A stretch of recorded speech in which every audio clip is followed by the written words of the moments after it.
tudo bem? Bom dia. Bom dia, pessoal. Mais uma vez, voltamos aqui. Hoje, o dia da conclusão, né, do livro Organização e Decisão, de Niklas Luhmann. E a gente encerra com o 15º capítulo, Racionalidade, com a apresentação do professor Roberto Dutra Torres Júnior, que é professor da Universidade Estadual do Norte Fluminense, Darcy Ribeiros, Rio de Janeiro. O professor Roberto Dutra Torres Júnior é doutor em Sociologia pela Humboldt Universität de Berlim, mestre em Ciências Políticas, também pela UENF, e foi diretor de Estudos e Políticas do Estado das Instituições da Democracia do IPEA. Tá? Hoje é pesquisador e lida principalmente com o tema da desigualdade, tá? Lançando aí um grande livro sobre a questão da desigualdade e teoria dos sistemas. Professor Roberto, mais uma vez, obrigadíssimo aí a disponibilidade de vir aqui com a gente e fazer esse encerramento do 15º capítulo. Professor, fique à vontade. Olbrigado, Arthur. Bom dia a todos e todas. É um prazer grande, apesar da correria que é a nossa vida. A gente estava conversando com o Arthur agora, que a quantidade de disciplinas que cada um está. Eu achei que eu estava com muito, eu fui falar com o Arthur, ele ainda está com mais do que eu ainda. Né? E, enfim, mas a gente vai arrumando um tempo. Eu gostaria de ter participado de outros encontros desse grupo de leitura. É um livro realmente central para todos os estudos de Luhmann, para a questão da desigualdade especialmente, né? E o que eu preparei aqui foi justamente uma ficha de leitura como um aluno mesmo que participa de um grupo de leitura. Né? E no final das contas eu fui perceber que quando que é mais ou menos parecido como eu faço quando eu estou dando aula, não tem muita diferença no fundo. Talvez a menor responsabilidade, porque você não tem que realmente ter, digamos, a palavra, né, é mais responsável por nenhum assunto. Então, o capítulo 15, né, de organização e decisão, ele é muito interessante justamente pelo tema da racionalidade, como que Luhmann vai situar essa categoria tão, né, importante do ponto de vista epistemológico, né, do ponto de vista normativo, né, e até mesmo do ponto de vista ontológico na semântica da sociedade moderna europeia, como que ele vai situar a relação entre racionalidade e organização. Né? É um tema, obviamente, clássico da sociologia em geral e da sociologia das organizações em especial. O modelo weberiano, né, alçou o conceito de racionalidade a uma das características centrais da organização burocrática formal, como um traço estrutural, né, a burocracia em Weber ela é definida como dominação racional legal, né, a gente não pode esquecer disso.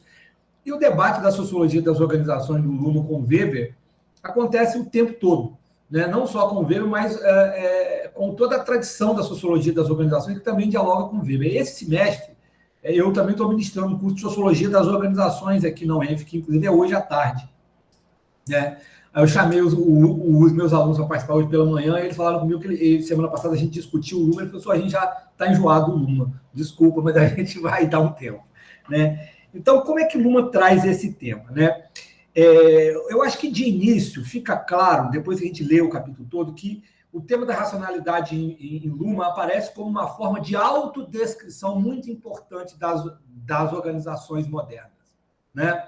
E no final do capítulo, ele vai justamente concluir como que a posição do conceito de racionalidade, junto também com o conceito de hierarquia, né, que é um indicador clássico da racionalidade organizacional, como que esses dois traços, hierarquia e racionalidade, mudam de posição nas autodescrições das organizações, perdem a centralidade quase inquestionável que tinha antes. Né? Então, a conclusão é basicamente essa, na minha visão, de que a racionalidade não é uma característica estrutural primária das organizações, ela não entra como um adjetivo definidor das organizações modernas. Organizações são sistemas sociais especializados num tipo de comunicação específica, a decisão. Não é necessário o conceito de racionalidade para definir o sistema social ou organização. Não é necessário, né? Mas ele se transformou numa forma de autodescrição. Então, ou seja, a gente pode concluir que ele faz com o conceito de racionalidade mais ou menos o mesmo que ele faz com vários outros conceitos, né? Como, por exemplo, o conceito de cultura, né? Ele usa o conceito, mas ele tira a centralidade do conceito que o conceito tinha em outras teorias. Então, como é que é esse percurso? Bem, o percurso começa quando ele constata que essa forma de autodescrição, o uso da categoria racionalidade nas organizações, está ligado ao fato das organizações serem desafiadas para atender uma série de interesses internos diversos, né? É muito interessante perceber isso, que é um tema relativamente presente na sociologia das organizações de orientação marxista, mas ausente na sociologia weberiana, e está presente na sociologia lumaniana. Ele começa com um mote que a gente poderia dizer até marxista. A diversidade de interesses, né? E o caráter irreconciliável desses interesses nas organizações suscita o uso da categoria racionalidade como uma expressão formal dada a esses interesses, que abdica, no entanto, de mencionar os interesses e de avaliar concretamente que interesse é melhor do que os outros, né? O conceito de imparcialidade já não é mais possível, porque, por exemplo, se nós consideramos as organizações do Estado, né, o interesse público tem que ter prioridade, as organizações públicas não podem ser imparciais quando o interesse público está em jogo, ele tem que predominar. Então, essa categoria semântica já não é plausível, né? Mas a de racionalidade parece ser, né? Porque ela permite que, de certo modo, a organização possa se apresentar como distanciada de diferentes interesses, ainda que não seja imparcial, mas ela pelo menos pode reivindicar um certo distanciamento, né? E o Luhmann chega a dizer que a racionalidade pode ser tratada como equivalente funcional no plano das organizações da objetividade na teoria do conhecimento, né? Quando uma organização diz que decidiu de modo racional, é como se o cientista estivesse dizendo que o conhecimento que ele conquistou foi objetivo, né? Ainda que essa objetividade, essa racionalidade possam ter aspas. Então, esse é o ponto de partida, digamos assim, histórico, né? Do uso de conceito de racionalidade, né? É o motivo histórico. E aí o Luhmann começa a buscar, então, definir a forma racionalidade. O que está do outro lado, né? Como em todo tipo de análise semântica que ele faz, né? O argumento transcorre do seguinte modo, né? Um determinado conceito histórico vai mudando de significado à medida em que seu oposto, o outro lado de sua forma, também vai mudando de significado, né? E é isso que ele tenta fazer com o conceito de racionalidade. Então, ele começa a constatando, né, então, que a racionalidade é mais difícil de definir do que a irracionalidade, né? E que, durante um tempo, isso permaneceu possível, a contraposição entre racionalidade e irracionalidade, mas que não se mostrou satisfatório, né? Porque o próprio conceito de racionalidade em si permaneceu indefinido, definido apenas de modo negativo, designando o seu oposto, a irracionalidade.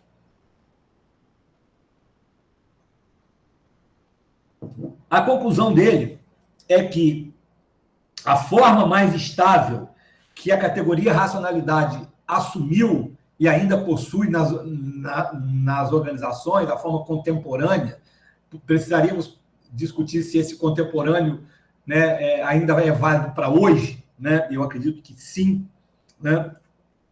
A forma contemporânea e mais plausível assumida pela racionalidade é quando a racionalidade se diferencia do take for granted. Quando ela se diferencia, portanto, daquela percepção espontânea do mundo como uma facticidade não problemática. Aqui o diálogo de Luhmann com Husserl é muito claro, né? Toda a influência da fenomenologia husserliana na sociologia de Luhmann é uma continuidade, né? A sociologia de Luhmann tem várias rupturas, a mais conhecida delas é a virada autopoética de 84, mas ela tem algumas continuidades. A mais importante, na verdade, é a permanência de uma concepção fenomenológica de sentido, de mundo, e de racionalidade. Assim como em Husserl, Luhmann entende que a racionalidade é quando as experiências do mundo da vida não seguem mais, né, a percepção naturalizada do mundo. Quando o mundo, pelo menos em alguma dimensão, deixa de ser percebido como dado para ser problematizado. Racionalidade, né, é problematizar, né, em alguma dimensão, né?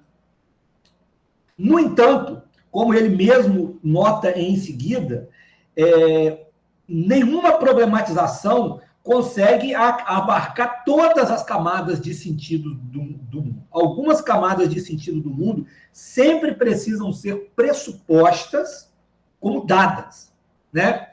E, portanto, não podem ser julgadas nem como racionais, nem como irracionais. Aquilo que é racional ou irracional, ou seja, aquilo sobre o que se aplica o conceito de racionalidade, em termos de uma gradação, é aquilo que não é dado, né? O mundo, no entanto, enquanto o horizonte último da experiência e da ação, não pode ser problematizado em sua totalidade. Portanto, para que alguma coisa seja racional, é necessário que níveis de sentido sejam naturalizados, né, sejam tratados como invioláveis. Ou seja, para resumir, Luhmann não assina a perspectiva hegeliana de direita de que o mundo é racional, de que o real é racional, né? Aí ele vai entender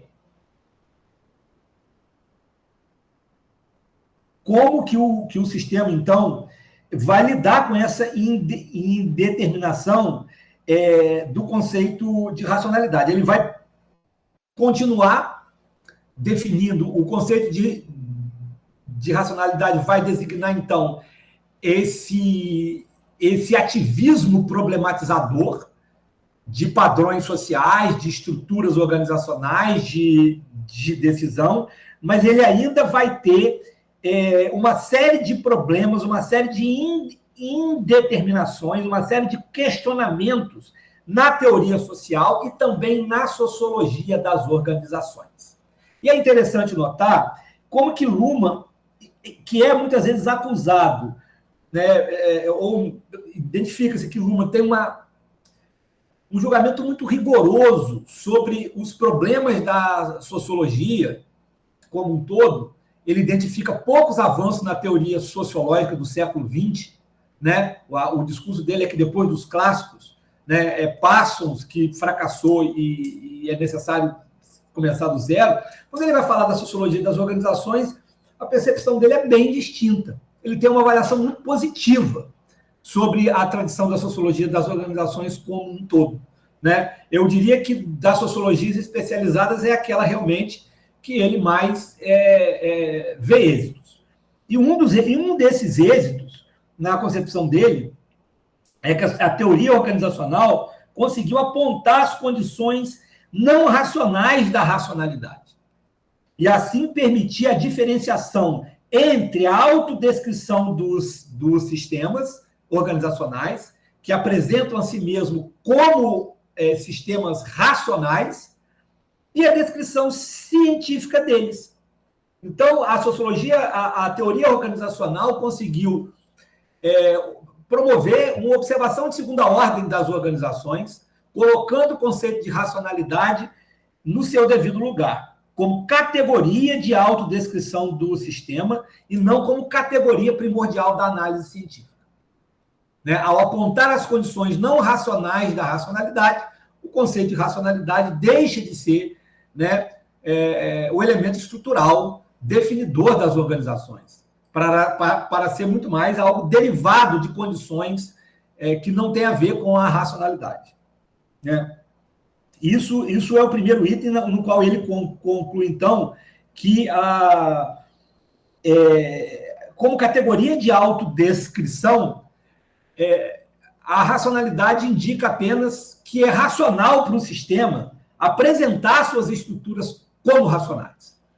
A categoria de racionalidade, ela serve como uma forma semântica para tornar socialmente aceitável as decisões e as premissas decisórias que as organizações constroem.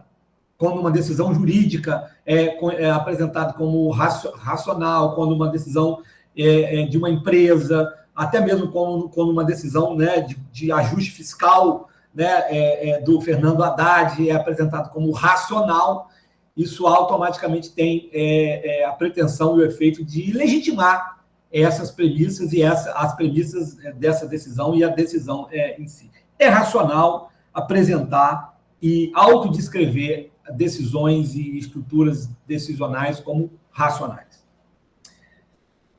E aí, partindo para o item 2, né, ele vai continuar dissecando o conceito de racionalidade, né, justamente nesse avanço das formas, né. Ele começa definindo o conceito assim, mas ele não para aqui. De fato, a definição como desnaturalização do mundo, ela permanece e ela é, digamos assim,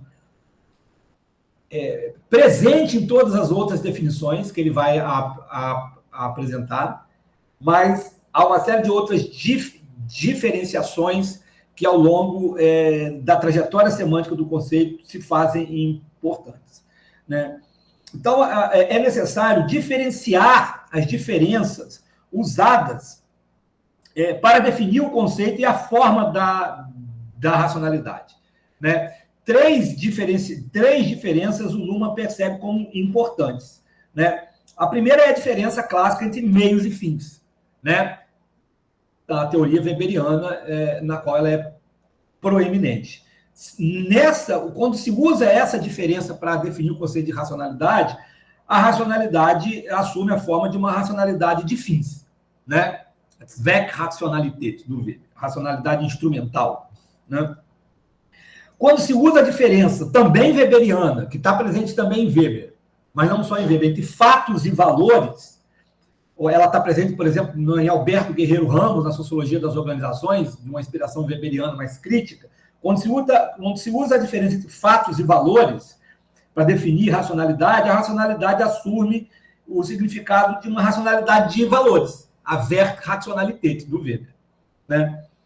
No entanto, quando se usa a diferença entre sistema e ambiente, que é a preferida por Luhmann, nós vamos, então, poder falar de uma racionalidade sistêmica. E ele vai propor um conceito de racionalidade sistêmica como forma de autodescrição, né? Que vai ficar bem claro no final o que ainda é possível esperar, que expectativas é possível ter de uma racionalidade sistêmica como forma de autodescrição, né? Portanto, com essas três formas de diferença, meios e fins, fatos e valores, sistema e ambiente, e com essas três variantes do conceito de racionalidade, nós temos claro que para fazer qualquer julgamento sobre racionalidade, para que o conceito de racionalidade, que a categoria racionalidade tenha significado, tenha sentido social, é preciso pressupor uma diferença anterior que, em si mesma, não pode ser racional nem irracional. Né? A diferença entre meios e fins não é racional nem irracional, o mesmo para a diferença entre fatos e valores, e o mesmo para a diferença entre sistema e ambiente. Ou seja, a racionalidade vem sempre depois que uma diferença mais importante é estabelecida. Ela não é a diferença fundamental da comunicação e nem das práticas organizacionais.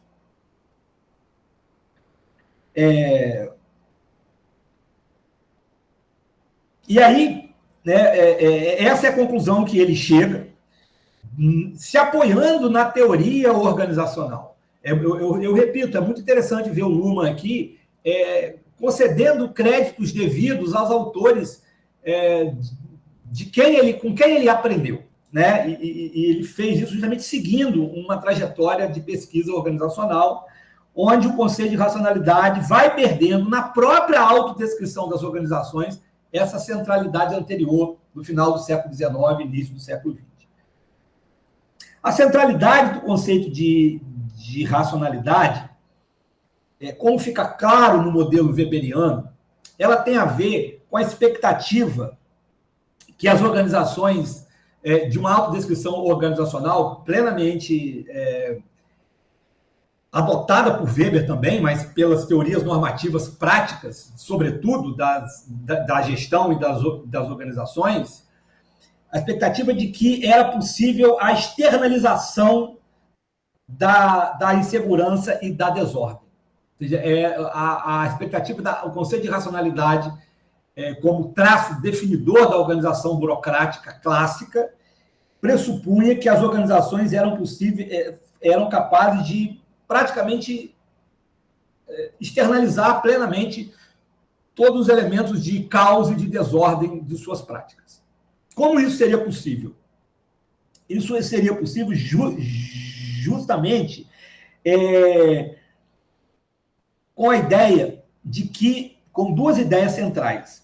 Né? Primeiro, a ideia de que as organizações podem ser vistas como instrumentos racionais de seus fundadores. Sejam famílias que fundam empresas, sejam estados ou órgãos públicos que fundam organizações. Né? Nesse arcabouço, que é o que o Weber, assim Weber descreve a organização burocrática, a burocracia é um meio para diferentes fins estabelecidos por quem cria uma empresa, por quem cria um estado, por quem cria um órgão público. Né? E a burocracia como meio para fins racionais, e a racionalidade da ordem burocrática está ancorada justamente na externalidade da sua fundação, da sua criação, e externalidade essa que se apresenta internamente na forma da hierarquia. Né? O chefe da organização garante internamente a racionalidade instituída pelo fundador. Né? Portanto, ainda que possa existir elementos de racionalidade nos níveis mais inferiores da vida organizacional, a efetividade da hierarquia, da cadeia de comando e controle garantiria o caráter racional das operações organizacionais. O segundo elemento, o segundo pressuposto sociológico a garantir uma racionalidade das organizações seria a ideia de uma sociedade externa fortemente ordenada, de modo suficientemente ordenada para que consiga responder claramente às inseguranças e às demandas das organizações. A premissa é que, ou seja, essa segunda premissa é aquela que uma nega quando ele diz não é possível as organizações se comunicarem com a sociedade. Organizações podem se comunicar com organizações, mas não com a sociedade. A sociedade não tem um representante que fala por ela. Né? Mas esse era, no entanto, o pressuposto da teoria clássica. Né? Esses dois pressupostos foram questionados não pela sociologia, em primeiro lugar, mas pela própria teoria organizacional, né? Que mostrou que a ordem organizacional existe e não depende necessariamente de nenhuma racionalidade.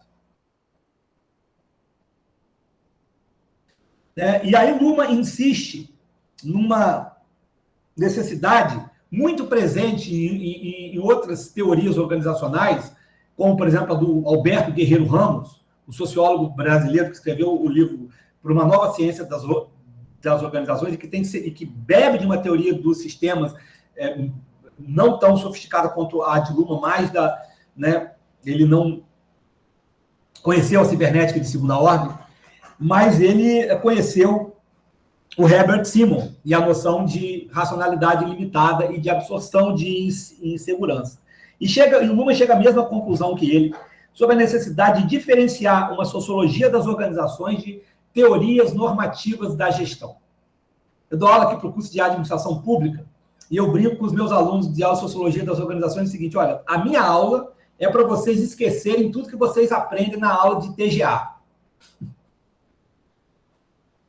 Né? Porque na aula de TGA, o que se ensina justamente são essas concepções normativas da racionalidade, da eficiência, da meritocracia, né? E outras coisas aí contemporâneas sobre colaboração, sobre coisas, enfim, teorias normativas e ideológicas da racionalidade. E, portanto, se a sociologia das organizações não seguir a diferença entre a autodescrição normativa das organizações e a descrição científica delas, ela não vai conseguir perceber os problemas do conceito de racionalidade e também de outros conceitos normativos da autodescrição. A empiria deixa claro, né, a pesquisa empírica em organizações deixa claro que nem os decisores, nem os gestores se orientam plenamente pelo modelo de decisão racional, né? O prêmio Nobel do Herbert Simon justamente tem a ver com isso, né? Então, para superar, né, esse impasse, ou seja, o fato de que se há alguma racionalidade nas organizações, e Luhmann acredita que há uma racionalidade sistêmica, ela não explica a ordem organizacional, mas ela é muito mais um processo de elemento da auto-observação do desenvolvimento organizacional do que fundante da ordem. Nós temos que entender o caráter temporalizado da complexidade organizacional, né? A dimensão temporal é decisiva no conceito de decisão em Luhmann e, portanto, no conceito de organização, né? Toda decisão, né, lida com uma temporalidade na qual a absorção da incerteza, né, é central. Toda decisão ajusta experiências e ações a um novo passado e a um novo futuro, que são sempre redefinidos pelo fluxo recursivo de decisões. Numa organização, nem o passado, nem o futuro, né, são os mesmos. A cada presente se redefine, ou seja, a cada decisão se constrói um presente, se afirma um presente, no qual se reformula uma diferença entre passado e futuro, uma diferença entre memória e expectativa, né? Portanto, a complexidade ela é construída no próprio tempo, temporalização da complexidade, né? A cada decisão começa uma nova história. É aquela frase, uma das frases mais impactantes da teoria das organizações do Luhmann, né? Portanto, a racionalidade ela não pode, obviamente, ser outra coisa que um produto desse fluxo de absorção de insegurança, né, e de reconstituição do passado e do futuro como forma de processar e absorver insegurança no fluxo recursivo de decisões. A autopoiesis organizacional não pode, portanto, ser ela mesma racional nem irracional, né? O real né, não é racional. Né? Repetindo a frase aqui. E aí, depois disso, então, ele vai tratar de uma outra categoria correlata da racionalidade, que é o conceito de causalidade. Não é? Luhmann tem reflexões muito interessantes sobre esse conceito de causalidade. Né? Inclusive, é possível fazer uma discussão micropolítica sobre o conceito de causalidade. Não vai dar tempo, eu acho, de trazer algumas impressões interessantes sobre isso aqui. Mas o primeiro ponto, acho que o ponto central é entender que a causalidade é a categoria, digamos, empírica, é a categoria que pretende sustentar empiricamente a premissa da racionalidade. Ou seja, uma decisão é racional na medida em que ela seria capaz de se orientar por relações causais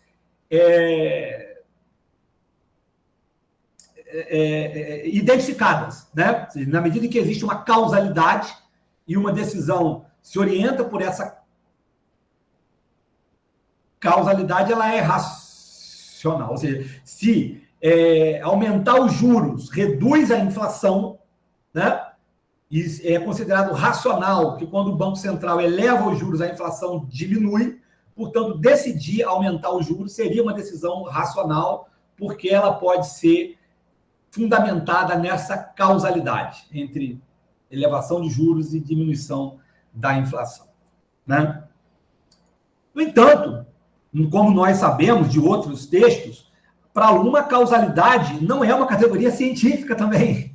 Né? Assim como a racionalidade, ela é, em primeiro lugar, uma categoria de autodescrição. A causalidade é a atribuição seletiva de um observador que interrompe o fluxo infinito de causas e efeitos. Toda causa é um efeito, todo efeito é uma causa, né? A identificação de causas que explicam um fenômeno só pode ser o resultado, então, de uma eleição, em grande medida, arbitrária, que exclui as outras causas e efeitos do fluxo infinito de causas e efeitos. Né? Ou seja, a causalidade é percebida como um meio, né? Como um conjunto de elementos que podem ser causas ou efeitos e que tem possibilidades infinitas de relação entre si, mas que, na perspectiva de um observador, certas causas e certos efeitos são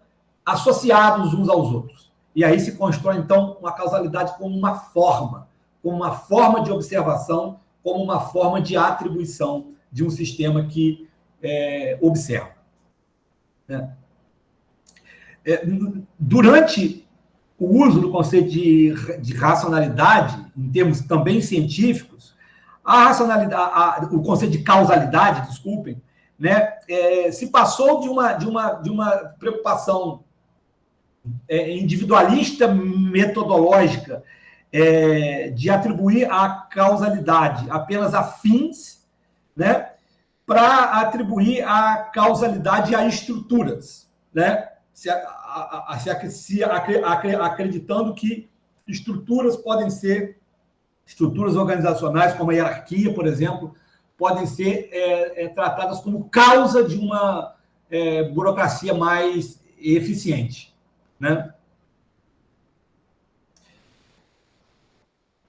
E também, né, o que é central na autodescrição de decisões como decisões mesmo, a ideia de que decisões são causas. A ideia de que a decisão, uma decisão, né, organizacional, pode ser e é a causa de efeitos naquela organização e na relação daquela organização com o seu ambiente também. Ou seja, a centralidade da autoatribuição. Para Luhmann, todos esses usos do conceito de racionalidade têm um problema muito sério, porque eles são uma observação de primeira ordem. Eles não observam como a causalidade é realmente atribuída, como a causalidade é construída, né, por um sistema que se auto-observa. Né, quando você, no entanto, observa a causalidade de uma perspectiva de segunda ordem, se percebe uma série de paradoxos, e um paradoxo central, né? A causa de uma decisão, por exemplo, não seria causa sem a decisão, né?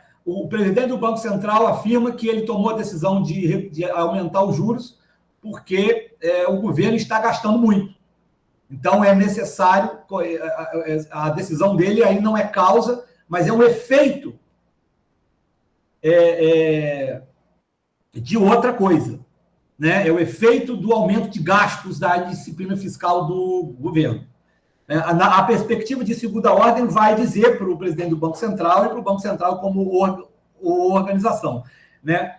Não há uma relação necessária automática entre o gasto governamental e a decisão de aumentar os juros, né? A causa, o que é apontado como causa da decisão, não causaria a decisão sem a decisão, né? Então, a ambivalência da relação entre decisão e causalidade é que a decisão, numa observação de segunda ordem, se mostra claramente como a causa da causalidade. Ou seja, a causalidade se mostra como uma construção política. O Luhmann não chega a ser um pós-estruturalista, né? Mas a ideia de decisão, né, e causalidade indica claramente que trata-se de uma escolha entre outras possibilidades, né? A gente poderia falar aqui, talvez, numa micropolítica da causalidade, decidir o que realmente causa o quê, né? É o foco central aqui, é entender causalidade como decisão. O outro paradoxo ligado a esse tem a ver com o tempo, né? E está diretamente ligado a esse, né? Na verdade, pode ser visto como o mesmo paradoxo, é que a causa e o efeito num processo de atribuição de causalidade são percebidos, evidentemente, como um estando no passado e outro estando no futuro, né? A causa é atribuída ao passado, o governo gastou, né? E o efeito atribuído ao futuro, vai aumentar a inflação. No entanto, elas não estão no passado nem no futuro da perspectiva de um observador de segunda ordem. Da perspectiva de um observador de primeira ordem, que é a organização que decide, sim. Da perspectiva de um observador de segunda ordem, fica claro que a organização constrói no presente o passado e o futuro. E, com isso, relaciona no presente a causa e o efeito, né? Então, o paradoxo é que a causa e o efeito estão no passado e no futuro e no presente ao mesmo tempo, né? Então, do ponto de vista sociológico,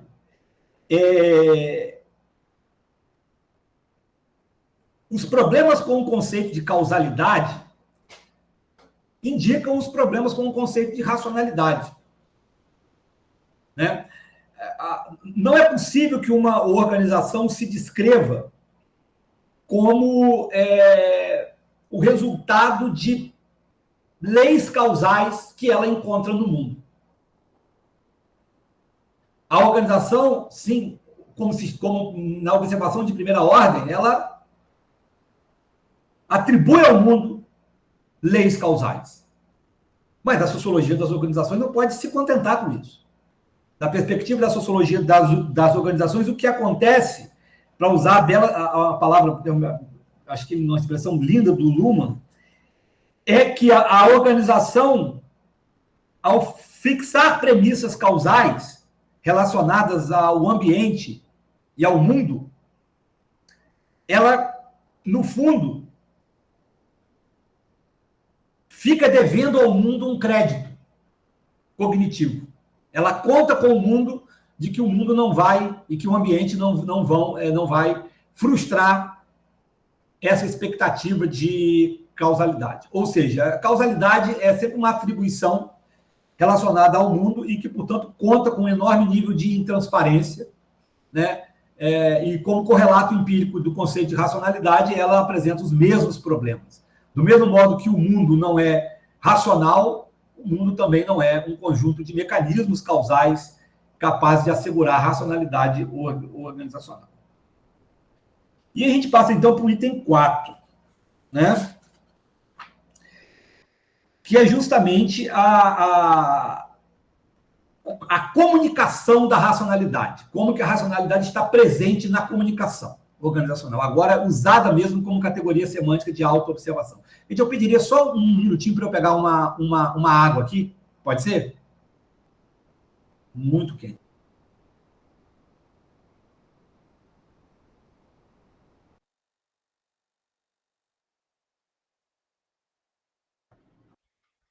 Buenos dias, professor Raul. Bom dia, Guilherme. Buenos dias, professor Dario Rodrigues.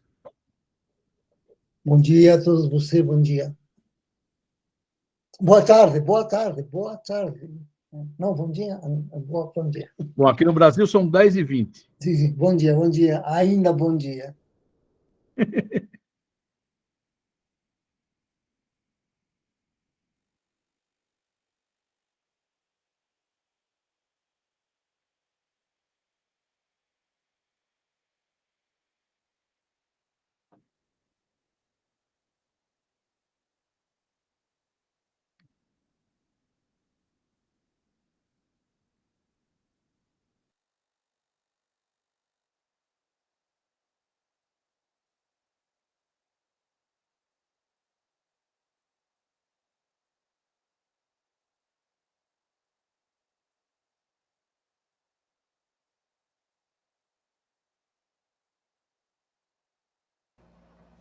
Vamos lá.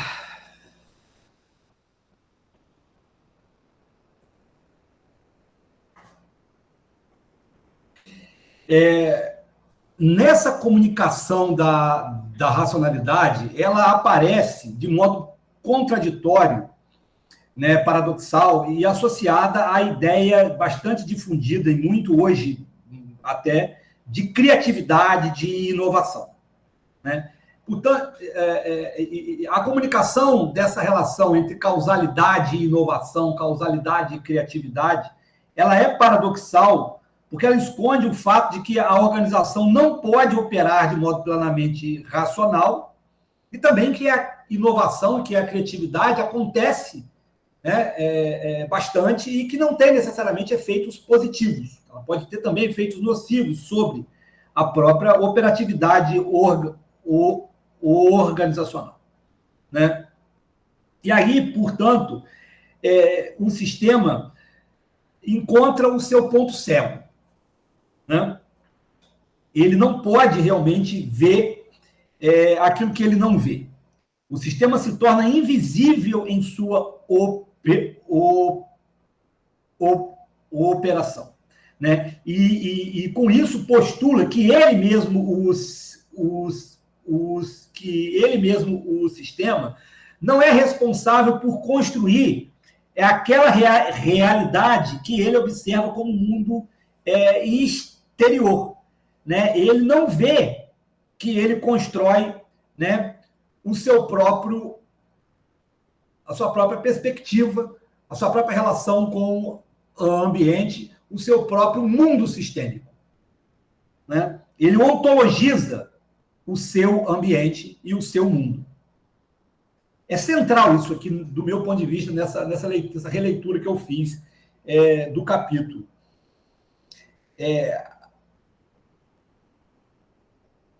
O Luhmann identifica mesmo as organizações como dependendo de uma, como todo sistema, mas eu percebo que na sociologia das organizações isso fica mais visível, empiricamente mais observável, que é o fato dos sistemas precisarem realmente ontologizar elementos do mundo e de sua relação com o mundo, atuarem como observadores de primeira ordem, né?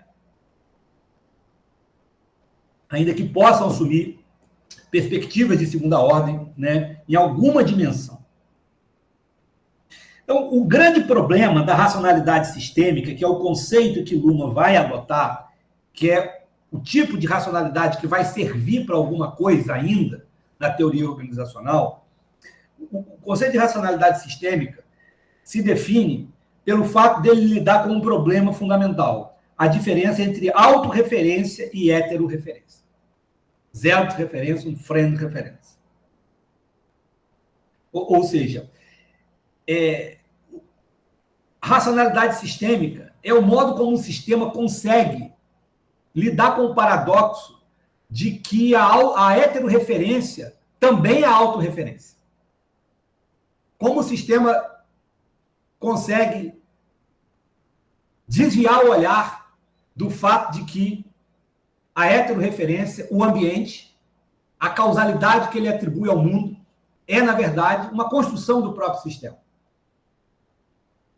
Descartado está de começo o fato de que o sistema não pode adotar, na prática, um construtivismo radical à la Luhmann. Nenhum sistema organizacional pode simplesmente aceitar que a sua heterorreferência é, na verdade, a autorreferência, de que o mundo é uma construção do próprio sistema.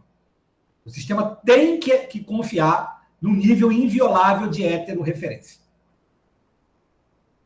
O construtivismo radical não pode prestar consultoria ingênua. Essa é a conclusão que eu chego aqui. Ele até pode prestar consultoria e presta consultoria, como nós sabemos muito bem da prática dos nossos colegas, né? Mas ele não pode ser ingênuo, ou seja, ele não pode pressupor que as organizações podem observar a si mesmas como um sociólogo das organizações podem fazer.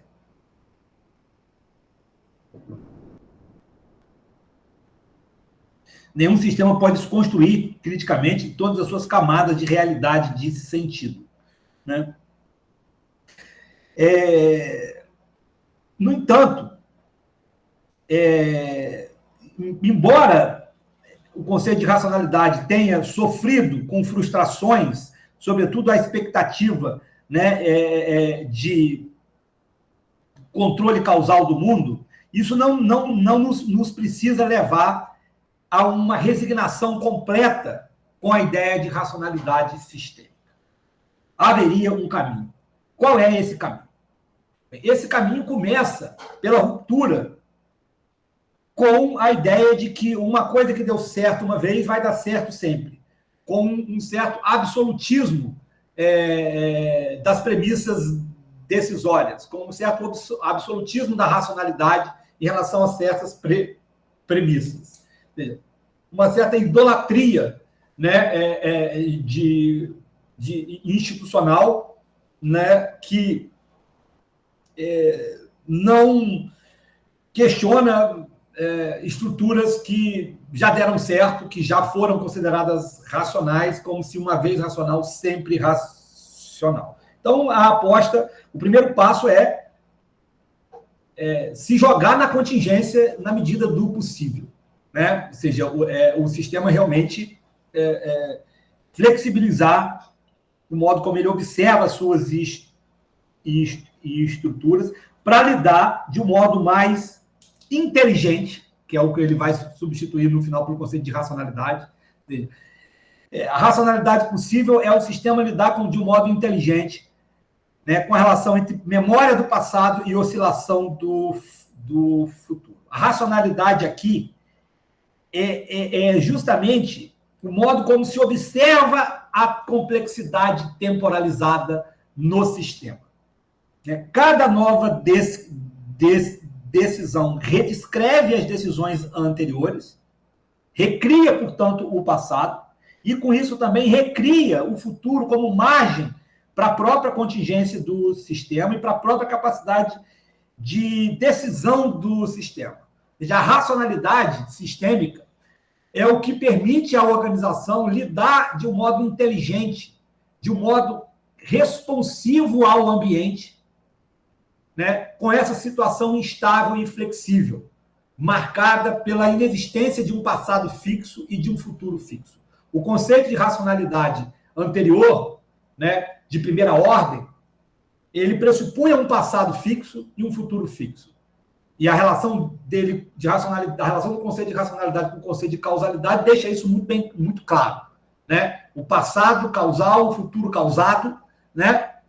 É justamente essa percepção ingênua, não temporalizada da complexidade. Se cada decisão reconstrói o passado e reconstrói o futuro, né?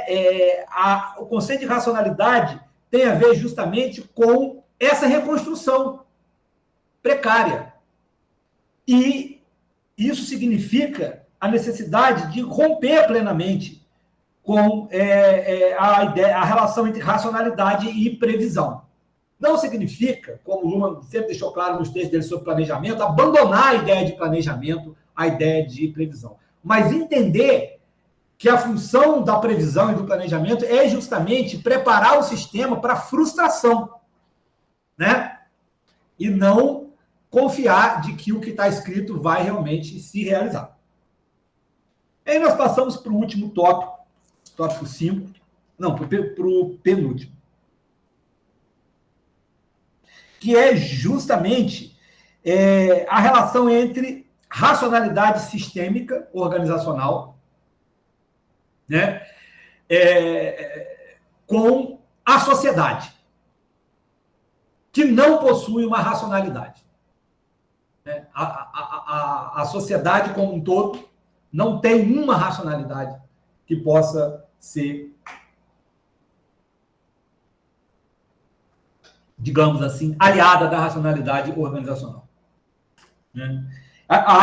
A questão é como a racionalidade organizacional, como essa forma de lidar contingente com autorreferência e heterorreferência, como essa forma de lidar com, né, um passado e um futuro que sempre são reconstruídos, como essa forma de descrever o processo de absorção de absorção de insegurança, produz efeitos numa sociedade que é mais ampla que organizações e que não se identifica com a racionalidade organizacional. Embora a sociedade dependa da racionalidade econômica das empresas, da racionalidade política dos partidos, da racionalidade jurídica dos tribunais, que são formas de racionalidade sistêmica organizacional, a sociedade transcende isso. A sociedade não pode ser definida por uma dessas formas de racionalidade, né? E nem por todas elas em conjunto. Então, como que se dá essa relação entre racionalidade sistêmica e sociedade funcionalmente diferenciada, né? E aí o Luhmann traz justamente, né, por uma discussão muito concreta, mas que tem tudo a ver com o tema da racionalidade, e aonde realmente parece ficar claro, vamos dizer, a utilidade dessa discussão nesse capítulo 15, que é a relação entre economia, entre organização e o sistema econômico, né? Em vários outros textos, como Economia da Sociedade, isso é muito claro também, mas aqui nesse final fica muito claro, toda organização opera e depende da economia de um modo muito forte, independente de se a principal função dessa organização é econômica ou não. Pode ser um tribunal, uma igreja, uma universidade. Todas as organizações que também não são econômicas dependem muito fortemente da economia. Há uma certa assimetria nas relações entre os sistemas funcionais quando se observa o nível organizacional. Isso não autoriza conclusões diretas sobre o nível societal. É importante pontuar. Mas no nível organizacional, as organizações não são igualmente dependentes ou independentes de todos os sistemas funcionais. Há uma predominância tendencial, uma tendência de predominância da economia. E, portanto, de uma concepção econômica de racionalidade organizacional, né? De racionalidade sistêmica, que é problemática, que pode ser, né, inclusive, inadequada para lidar com o problema heterorreferência e autorreferência. Então, as organizações, elas precisam, muitas delas, de lidar com o problema, mesmo não sendo organizações econômicas, de regenerar sua capacidade de pagamento. organização precisa de dinheiro, né? No entanto, o fato da economia ser mais importante não significa que outras possibilidades não existam. O estado de bem-estar social, né, cria modelos de alocação que permitem justamente organizações não econômicas regenerar sua capacidade de pagamento e assim atenuar a sua dependência do dinheiro vindo do sistema do dinheiro vindo de organizações econômicas. Mas mesmo assim, do ponto de vista funcional, a dependência de organização em relação ao dinheiro não se quebra. Isso não significa, no entanto, e automaticamente, afirmar um primado societal da economia e da racionalidade dita econômica, né? E aí, mas aqui o Luhmann deixa muito em aberto. Ele não diz nem que sim e nem que não. Ele fala em termos de uma possível tendência de colonização econômica da sociedade, na medida em que há uma relação muito forte entre trabalho e organização, né? O trabalho como forma de principal forma de satisfação de necessidades econômicas, né, é algo que só se faz em organização. As organizações dependem do sistema econômico, os indivíduos dependem do trabalho, logo indivíduos e famílias dependem da organização e logo são também economicamente muito dependentes.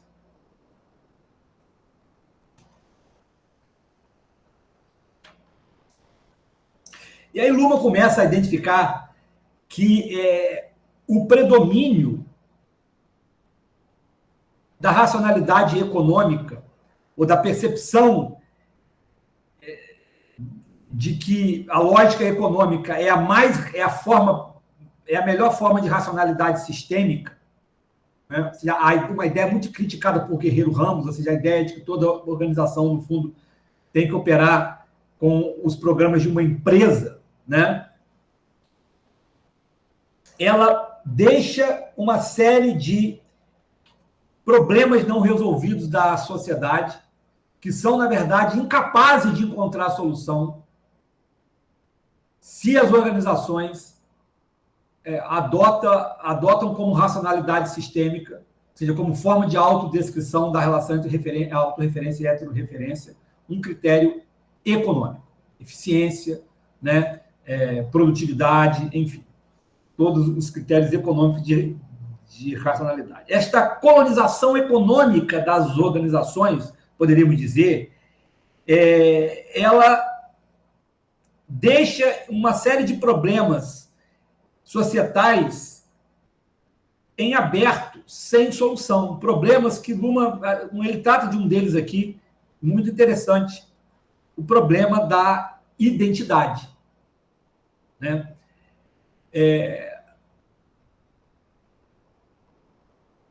A ideia de que a vida privada, o amor, ou mesmo relações pessoais de menor alcance podem satisfazer a demanda dos indivíduos por identidade pessoal e coletiva no mundo moderno, segundo Luhmann, se mostrou falso.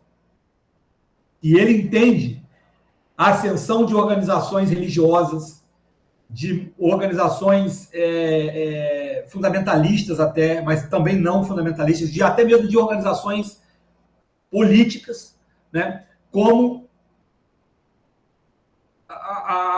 o fato dessas organizações estarem tentando atender justamente essa demanda por identidade que uma concepção estritamente econômica das organizações não é capaz de conceber. Assim como o serviço social, né, constrói organizações para resolver problemas deixados não resolvidos por outras organizações, o Luhmann vê como uma perspectiva de evolução organizacional justamente o aparecimento de organizações capazes de resolver os problemas identitários que as organizações ditas economicamente racionais não conseguem resolver. Eu coloquei aqui como uma questão justamente a pergunta. Luhmann previu o identitarismo, de certo modo, né? E aqui eu não poderia deixar de mencionar o diálogo com Alberto Guerreiro Ramos, que tem justamente uma concepção de sociologia das organizações onde necessidades econômicas constituem apenas uma função. Uma outra função é aquilo que Guerreiro Ramos concebe como atualização pessoal, que é justamente a necessidade de desenvolvimento e desdobramento das identidades pessoais e coletivas. A diferença é que Guerreiro Ramos constrói uma teoria sistêmica muito parecida com a de Parsons, na qual as funções e os problemas a serem resolvidos pelos sistemas são derivados de uma visão, de uma concepção de ser humano, né? De uma antropologia, de uma visão do ser humano. O ser humano, os problemas societais, no fundo, são problemas humanos, da condição humana, né? Que para Guerreiro Ramos são problemas realmente universais, né? E que, portanto, se colocam para as organizações. Como nós sabemos, não é o caso de Luhmann. Para Luhmann, esses problemas são problemas societais. Mas, independentemente dessa diferença, o raciocínio parece muito comum e muito interessante, que é o de que as organizações existentes na sociedade contemporânea estão muito longe de resolver os problemas societais a elas endereçados. E que talvez a racionalidade sistêmica esteja muito mais... Se fala muito em racionalidade sistêmica e se tem pouca racionalidade sistêmica, que é justamente essa incapacidade que as organizações contemporâneas parecem ter de entender o caráter dinâmico da relação entre sistema e ambiente, entre autorreferência e heterorreferência. E, com isso, desenvolver maior responsividade e maior capacidade de observação para problemas societais, como problemas identitários, por exemplo, né? Mas poderíamos pensar em outros que não têm sido devidamente processados e observados pelas organizações existentes. E agora, por último, né, a conclusão, bem, já só retomando os pontos, a conclusão é que houve uma mudança na autodescrição das organizações ao longo do século XX em relação às categorias de hierarquia e de racionalidade, que para Luhmann estão necessariamente ligadas na percepção, na concepção clássica. Essas duas categorias perdem, né, a sua centralidade. A hierarquia não é mais vista como um centro da autodescrição dos sistemas. E a racionalidade de meios e fins, a racionalidade instrumental, né, não é vista mais como a única concepção de racionalidade, né? Luhmann vê, portanto, como já mencionei aqui, a trajetória da teoria organizacional como exitosa nesse sentido, uma trajetória de desconstrução da crença em critérios absolutos, uma trajetória em direção à cibernética de segunda ordem, né? No entanto, ele fecha o texto dizendo: não podemos confundir a ciência com a autodescrição das organizações. Nem tudo que a ciência pode ver, os sistemas podem ver. Não podemos... É necessário separar a autonomia operativa de um sistema da sua autonomia cognitiva, né? E um sistema pode se fechar recursivamente em suas formas de operação, mas isso não significa, muito pelo contrário, que o sistema vai desconstruir todas as suas construções, que o sistema vai perceber toda a heterorreferência como autoconstrução do sistema.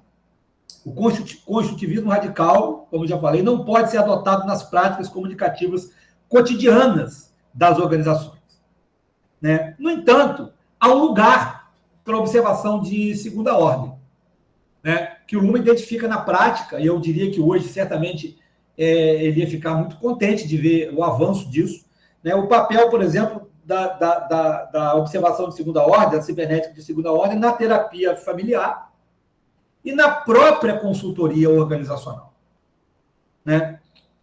O que ele cita como uma espécie de caminho, né? Aqui tem 2 pontos. O primeiro que é bem simples, né? Depois desse livro, abdicar da ideia de receitas. Nenhuma observação de segunda ordem é capaz de instruir a organização a adotar certas premissas decisórias, e muito menos a tomar certas decisões, né? Assim como a terapia familiar não pode fazer isso. Mas o que é possível fazer?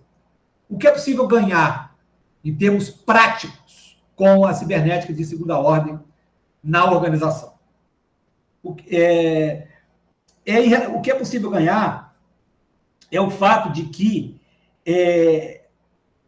se pode reelaborar a concepção dos problemas e a concepção das soluções, né? No esquema problema-solução, que é o esquema da teoria funcionalista e da própria observação de segunda ordem desenvolvido por Luhmann, todo paradoxo, né, serve como um problema sem solução, nos termos da distinção problema-solução vigentes, né, que, no entanto, incita e leva a uma reformulação da própria diferença entre problemas e soluções. A racionalidade sistêmica, portanto, ela tem que estar aberta ao paradoxo, inclusive na prática, né? Embora não possa adotar o construtivismo radical como na ciência, mas na prática é possível, na concepção de Luhmann, que a racionalidade sistêmica consiga reformular o que o próprio sistema vê como problema e o que o próprio sistema vê como solução, né? E aí a frase dele: embora isso não possa acontecer de um modo necessariamente racional, é possível que aconteça de um modo inteligente. É isso, gente, né? Essa foi a minha percepção desse capítulo, né? Uma leitura só, enfim, vamos, a gente faz agora. Bom, mais uma vez, agradecer ao professor Roberto Dutra pelo trabalho e por nos ajudar aí à conclusão desse livro, não é? E aí eu gostaria, a gente tem ainda 10 minutos, pelo menos, para debater, quando a gente seguirá com a palestra do professor Dario Rodrigues, fazendo o encerramento, né, a partir das 11 horas. Alguém tem perguntas ao professor Roberto? Alguém quer fazer algum comentário, alguma observação?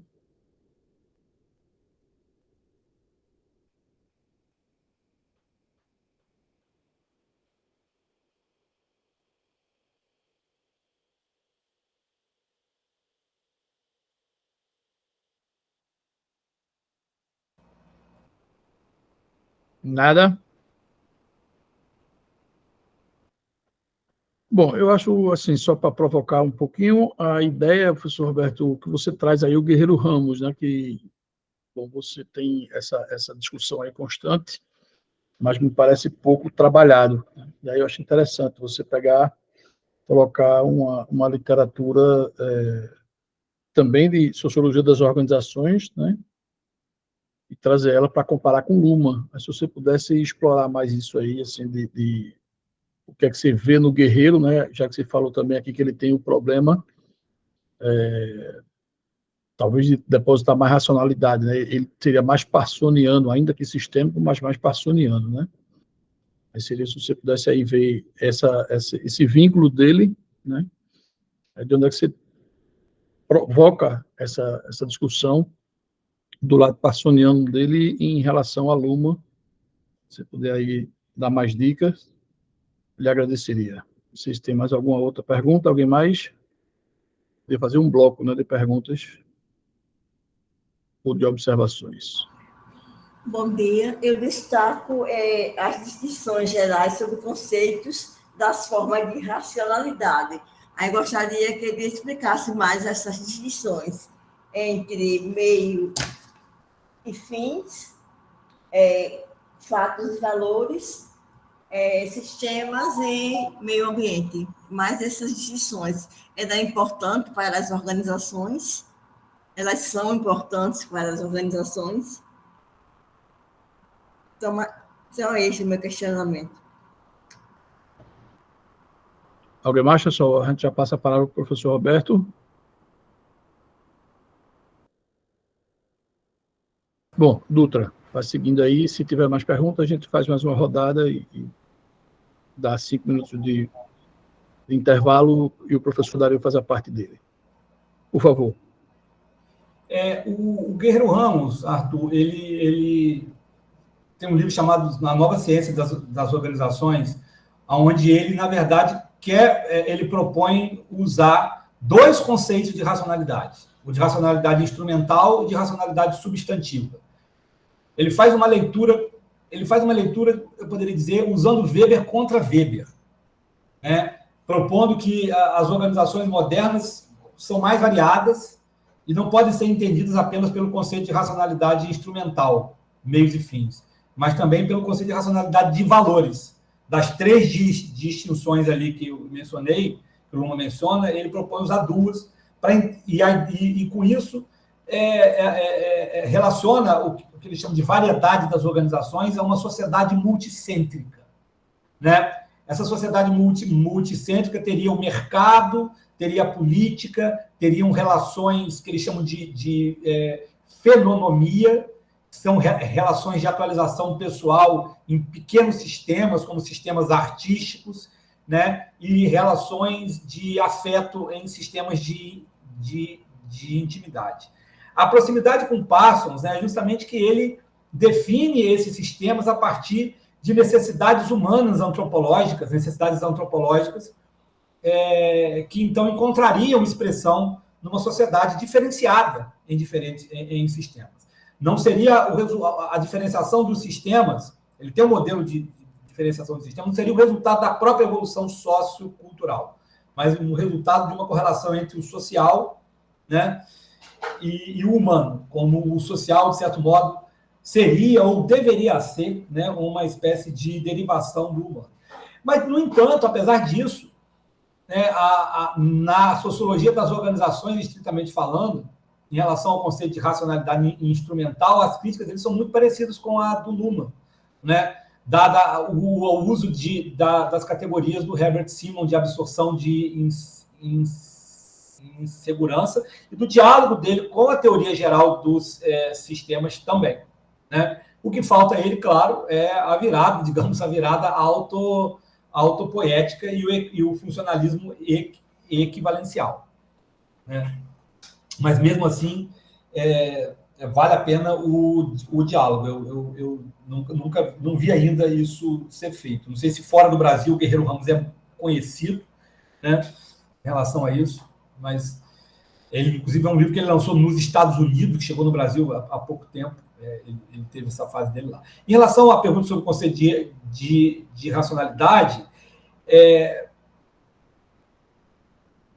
os 3 conceitos, inclusive o do Luhmann, pelo menos foi assim que eu entendi, devem ser tratados como categorias de autodescrição do sistema,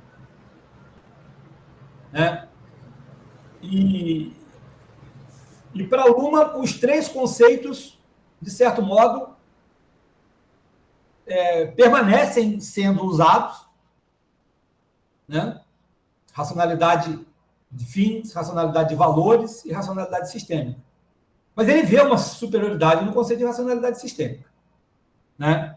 Como sendo capaz de, digamos assim, observar a contingência dos próprios fins e dos próprios valores organizacionais, né?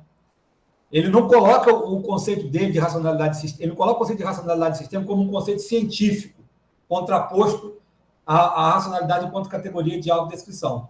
Do modo como eu entendi, ele está tratando da possibilidade de ressignificar o conceito de racionalidade que os sistemas usam para descrever a si mesmo.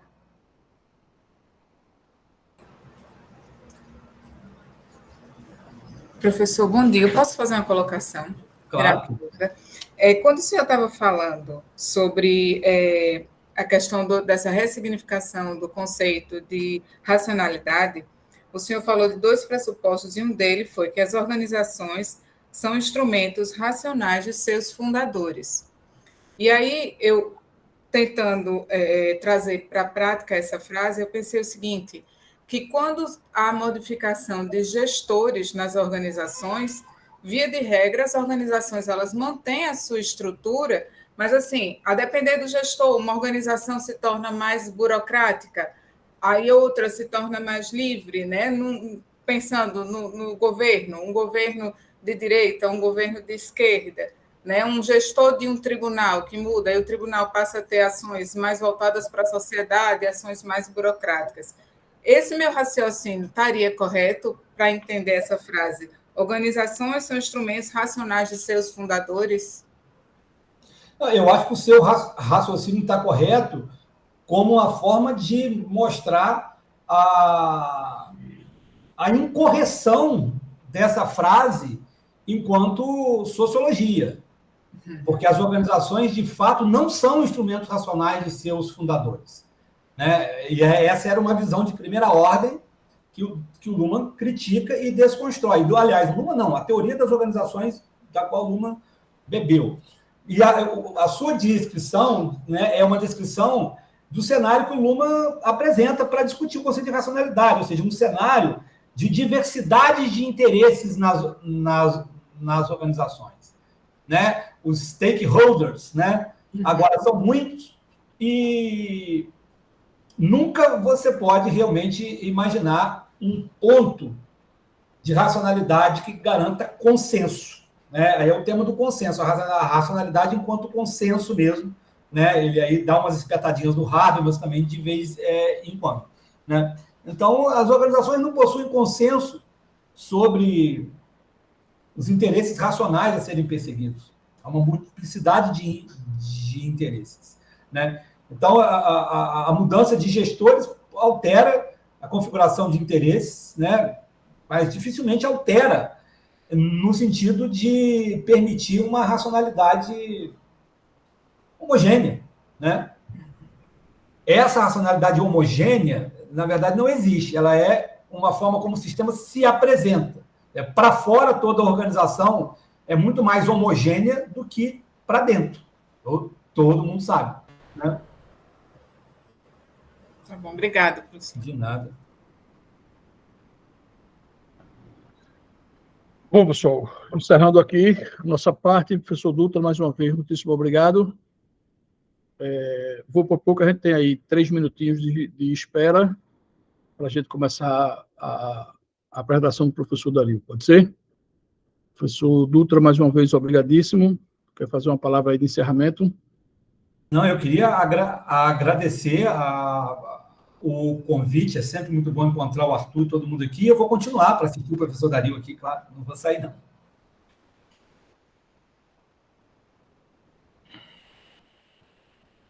Para ditar